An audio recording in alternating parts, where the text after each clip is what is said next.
আসসালামু আলাইকুম রাসূলুল্লাহ শাফিউল মিন ওয়াসসালাতু ওয়াসসালামু আলাইকা রাহমাতুল আলামিন। আমি বাংলাদেশের রাজপথে একটি আন্দোলন করছি, সেটা হলো পুরুষ নির্যাতন আইন চাই, পুরুষ নির্যাতন আইনের দ্বারা চাই, প্রতিরোধ কমিটি চাই। সারা বাংলাদেশে একটি সংগঠন হবে, নারীদের মাধ্যমে যে কোনো পুরুষ নির্যাতিত হলে সেই নারী অ্যারেস্ট পর্যন্ত সেই সংগঠন আন্দোলন চালিয়ে যাবে।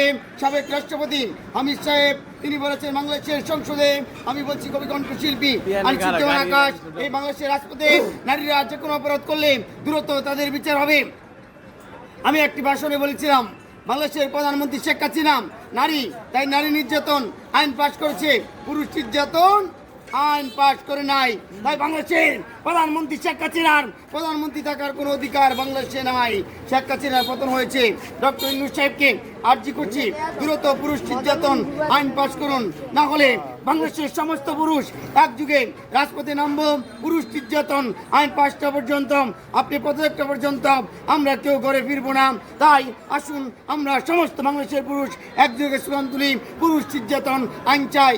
যে নারী ব্ল্যাকমেল করে, প্রতারণা করে, স্বামী রেখে অন্য পুরুষদের পরকীয়া করে, স্বামীর বিরুদ্ধে মামলা দিয়ে অন্য পুরুষদের পরকীয়া করে, স্বামীর বিরুদ্ধে কাছে অন্য পুরুষদের পরকীয়া করে প্রমাণ করে সেই নারীর বিরুদ্ধে পুরুষ দর্শন মামলা চলবে।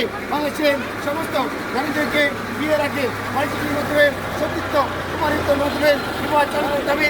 বাংলাদেশের প্রতিটি ধারায় একটি ডিএনএস হাসপাতাল করতে হবে।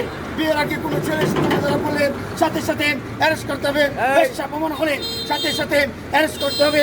টঙ্গী, জামান, ফাইভ স্টার হোটেলের মতো সারা বাংলাদেশে সমস্ত ফাইভ স্টার হোটেল পরিসংখ্যান করে ব্যবসা নারী ধরতে হবে।